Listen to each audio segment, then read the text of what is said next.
Всем привет, с вами Злой Кинг Леон. Сегодня я просто уехал от городской суеты на свое любимое озеро, которое недалеко, кстати, находится, 7-8 километров от нашего района. Эпическое место на самом деле. Философия, покой, умиротворение, мысли о будущем. Как раз сегодня, наверное, будет видео о том, как не потеряться в этой жизни и, в частности, в Южной Корее.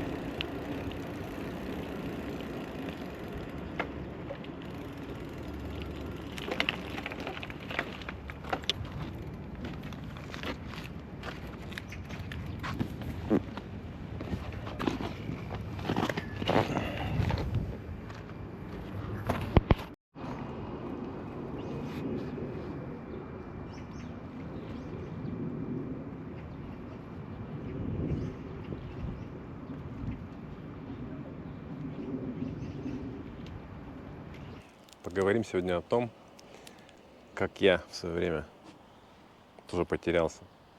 Приехал на пару месяцев в незнакомую для себя страну, и настолько это все затянулось. Нынче будет 8 лет. Кстати, прорекламирую вам корейский ячменный чай Машкара, паутина. Все как мы любим, это Корея. Ячменный корейский чай. Слушайте, штука отличная просто. Такой ореховый у него привкус, без кофеина, без сахара, конечно, без глютена, без всяких примочек. Я на него прям подсел. Кто заботится о своем здоровье, здоровом питании, ячменный чай. Вы можете даже его приготовить дома. Просто взять, нужны вот эти сами зерна ячменя. Ячмень — это перловка, по-моему. Перловка же в итоге перерабатывается и получается перловка. Но нам нужны необработанные зерна. Вот этот ячмень, он 3 копейки стоит. Его нужно обжарить на сухой сковороде, потом отварить минут 10-15, процедить это все дело, и у вас получится вот этот самый ячменный чай. А в жару, например, очень хорошо утоляет жажду и помогает пищеварению, там, у кого проблемы там, с гастритом там, и так далее. То есть в этом плане вообще вот такая штука. Так вот,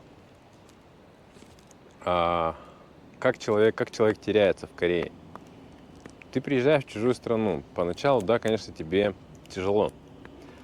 Тебе тяжело в плане том, что у тебя нет хорошей работы, у тебя нет связей, у тебя ничего, в принципе, нету. И как только ты начинаешь потихоньку, помаленьку работать,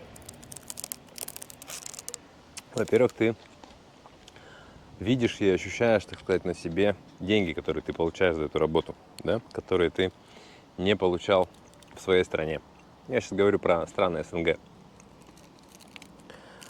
Ты получаешь там, грубо говоря, 100 баксов, допустим, в день, и ты думаешь, нифига себе, как, оказывается, можно жить, как люди живут, да, вот в другой стране.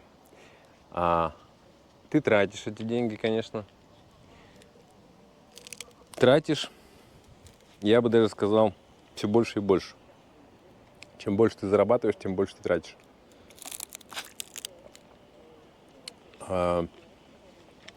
И если изначально у тебя нет какой-то конкретной цели, то ты 100% потеряешься. Вот если ты приехал с целью, допустим, заработать на квартиру, к примеру, туда ребят я знал, которые, да, действительно, они 2-3 года конкретно отпахали. Они Кореи-то и не видели, в принципе, кроме там своего завода. Они отпахали, заработали, вот достигли вот этой цели, заработали на квартиру, уехали, купили квартиру. Все. Но так ведь это же неинтересно. Ты должен просто себя как проклятый вкалывать и света белого не видеть. Не по мне, точно не по мне. Кто вот ребята, мало таких, но знаю я, кто вот семейные, допустим, да, семейные, они постоянно деньги отправляют, то есть, соответственно, семье на родину. А пашут тоже на износ. Единственное, здесь спиваются, опять же, многие в Корее, потому что единственная радость у человека остается это на выходных бухануть, да, выпить. В том плане, что он пашет, как лошадь, по 12 часов на заводе. Каждый день, каждый день. Единственное, может, воскресенье, допустим, у него свободное. Что ему делать в воскресенье? Конечно, ему надо напиться. Все, он напивается, и понедельник у него, как говорится, уже все обнуляется, и он начинает работать. Поэтому я вот сюда приехал изначально, конечно, без цели. Я просто приехал за лучшей жизнью, которую я, в принципе, получил. Но опять же, если вот говорю, если цели нету, здесь можно остаться и навечно. И также просто жить, работать, тратить. Но цели, когда нету, это очень хреново. Цель нужно всегда ставить. Я вот сейчас только в 25-м году я начал сейчас снимать какие-то видео, начал там YouTube, какие-то соцсети. Хотя мне говорили еще много лет назад об этом. Почему ты, говорит, ты живешь в такой интересной стране, почему ты не снимаешь? Я говорю, да ребята, типа, откуда там времени нету нифига. Ну, действительно время выкраивать. Если ты работаешь на заводе, ну, это нереально просто. Просто нереально. Ну и вот в итоге накопилось этих ребят. Ну, не будем, конечно, преувеличивать, скажем. На пальцах 2 рук можно их пересчитать. Которые постоянно твердили, типа, делай, начинай снимать, делай YouTube. Вот. В 24-м году, получается, я создал канал, где-то это было в сентябре. И девчонка и парень еще хотели как бы совместно со мной это все делать в команде. Но в итоге в последний момент все слились. Там, ну, свои, по уважительным причинам, конечно, свои там моменты, свои проблемы. Вот. И я начал все один. Хватило меня буквально на месяц. Потому что я хреначил по 12 часов на заводе. Выгорел очень быстро. И в итоге вот с Нового года где-то я сменил место работы, начал работать на такой работе, где у меня все-таки появляется свободное время. А зарплата та же, как на заводе. Свободное время все-таки появляется на окнах. Демонтаж окон. Вот. И начал опять снимать. Потому что YouTube, я считаю, это все равно это будущее. 100% это будущее. Это Google, это YouTube. Это в смысле, ну, одни и те же хозяева. Вот это поколение бабушек, которые еще смотрят телевизор, они умрут.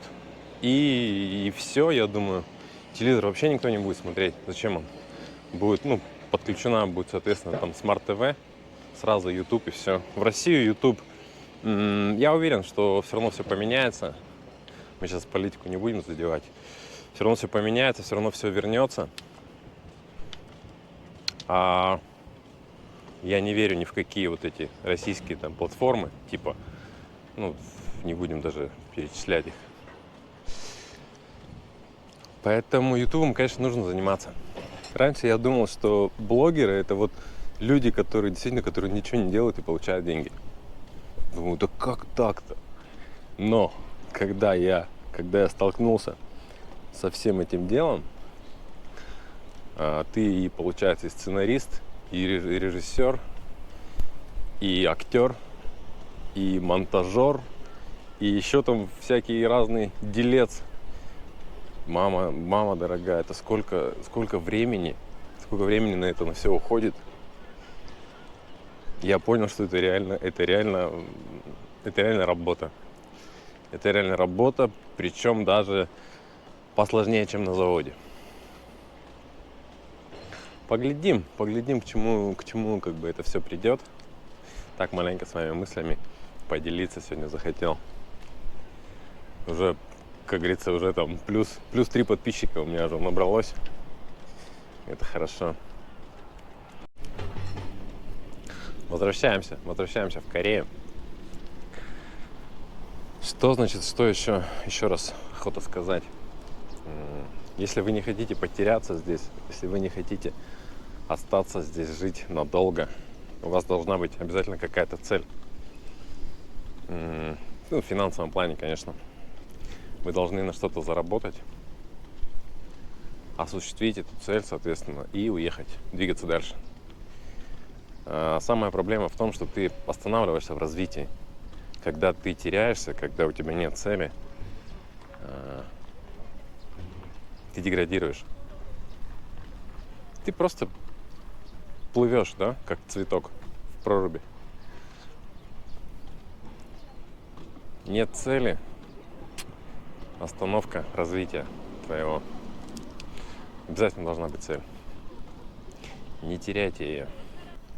По поводу дальнейшей жизни в Корее. Ну вот сейчас у меня есть кое-какие планы. Как-нибудь, может быть, я даже поделюсь с вами. Вот. Может 10 лет все-таки я осилю в Корее. Хотя осталось совсем немного. Когда я сюда приезжал изначально, мы, помню, с ребятами встретили одного узбека. Ну, он уже такой, у него там своя команда, ну, по строительным делам. Прораб он был. Так вот, он с нами общался как с детьми. И на тот момент, на 2017 год, получается, он находился в Корее уже 15 лет. 15 лет. Ну, безвыездно. Я думаю, вы понимаете, о чем я говорю. Вот.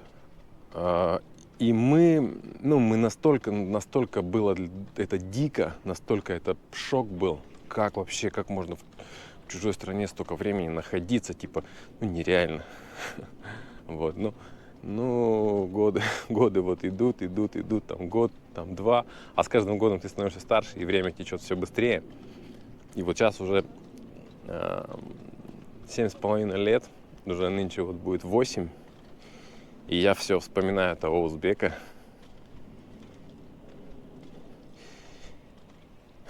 Ребята, не теряйте свои цели, ставьте цели, идите к ней. Не задерживайтесь здесь.